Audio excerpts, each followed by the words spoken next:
Hello everyone, and welcome to an analysis on a topic often shrouded in controversy and misconception, red light districts. I'm Hannah, and over the next few minutes we will explore these unique areas, delving beyond the stereotypes and shedding light on the complexities as well as sex work itself.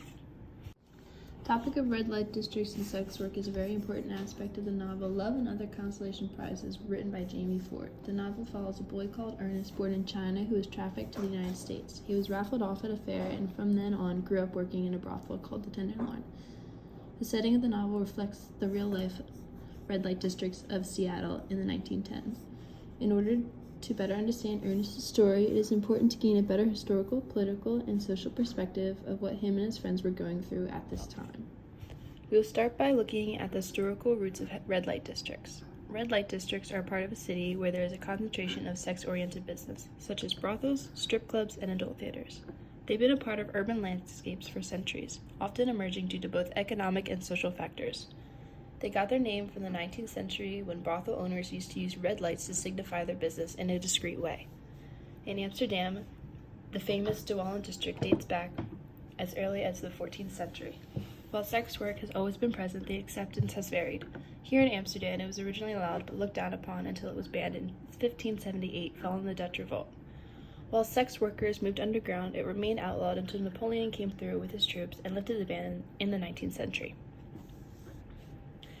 Sex work and prostitution is heavily debated, and later in the 20th century in Amsterdam, brothels were banned, but sex work itself remained legal and still is to this day. To truly understand these districts, it's essential to hear from individuals who work within them. In 2014, an interview was conducted with a prostitute working in a red light district in Amsterdam. While staying anonymous, she shared her story. The interview asked about her job and how she feels about it. After being a prostitute for 10 years, she shares how she got into prostitution to be able to support her family, even though they do not know what she truly does for work. She values her privacy and wishes people would not take pictures of her or peek through the windows so she can keep that. When asked about the emotional impact of prostitution, she responded, "Prostitution is different than sex. I rent my body, I rent my time. I rent my time and my body. I offer a social service." This is an important distinction for people to understand in order to help destigmatize her work. She goes on to explain the importance to her that sex work is legal in the Netherlands. The interviewer asked, "Do you think you feel differently about your job because prostitution is legal in the Netherlands?" She responds, "Oh yes, yes, of course. They protect us. There are countries where people have to hide from the police and lie." The interviewer asked, "Would you do it if it were illegal?" She responds, "If I had to work, I would." Is decriminalization the answer? What is the effect of criminalization on prostitution? Here in the US, prostitution is illegal, except for parts of Nevada. Based on research done by ACLU, they determined that the criminalization of sex work exposes the sex workers to more violence. Reduced power makes sex workers vulnerable to harm and exploitation. When laws target individual sex workers through criminalization, they lose autonomy and leverage, increasing health and safety risks.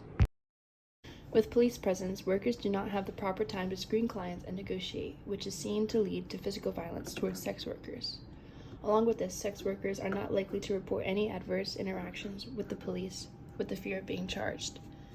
After the Netherlands legalized prostitution through specially designed public areas called tipple zones, they saw a 30 to 40% decrease in sex crimes throughout the city. Research even proves the police to be a major issue for sex workers, and they are sometimes physically or sexually coerced by the police through threat of detention, violence, including rape or extortion. One sex worker even responded saying, "All my worst experience happened because of the police." The research also reports that the decriminalization of sex work will provide those sex workers with access to healthcare and overall improved health, specifically in the prevention of STIs and HIV. As mentioned before, the decriminalization of sex work rushes the screening interactions between client and sex worker, which minimizes the amount of time needed for a thorough screening. A study in China has conducted that sex workers who have been incarcerated have a higher chance of participating in unprotected sex in order to make up for lost money during that time. Women in America have been arrested for carrying condoms for sex work, so some women stop carrying them in fear of getting arrested. ACLU concluded that the decriminalization of sex work could result in the prevention of over one-third of projected HIV transmissions among female sex workers between 2014 and 2024. It is also important to note that there are some groups that are more at risk if sex work remains criminalized. These people include the LGBTQ+ community, people of color, and immigrants.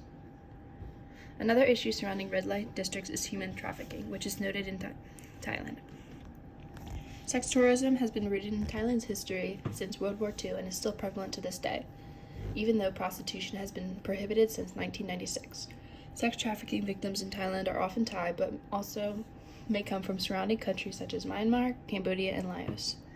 Many of these people are facing conflicts on their home front, and people are often misled to believe that there are better opportunities for them once they are trafficked. In Thailand, sex work in red light districts is a large part of their economy. This causes sex work to be looked at a little differently than other countries. In Thai culture, it is common for the youngest unmarried daughter in the family to be responsible for caring for her family and may choose to do this through sex work. Once they move to urban areas like Bangkok for red light districts such as one of the most popular in Thailand, Soi Khao Boi, it is difficult for people to leave because it is often difficult for them to find other job opportunities. Throughout the novel, there were many different characters involved in the sex work business. Just like the novel, sex work itself is a very intersectional issue and has many complex aspects to it that make it difficult to decide on laws and regulations for the people involved. As you can see throughout the years, much has changed in sex work and it will continue to change. It is important to consider the lives that will be most affected by these changes and to not look down upon sex workers as though they need saving. People go into sex work for a variety of reasons, and it is important that they are supported and not being torn down. As we can see, red light districts and sex work in general is a much more complex issue than it may seem at first glance. Knowing the historical, political, and social background surrounding sex work is essential to the understanding of the concept and the people that are involved in it. With more education on the topic, we can work towards the destigmatization of sex work, which would help reduce violence among sex workers and diminish the taboo surrounding their line of work.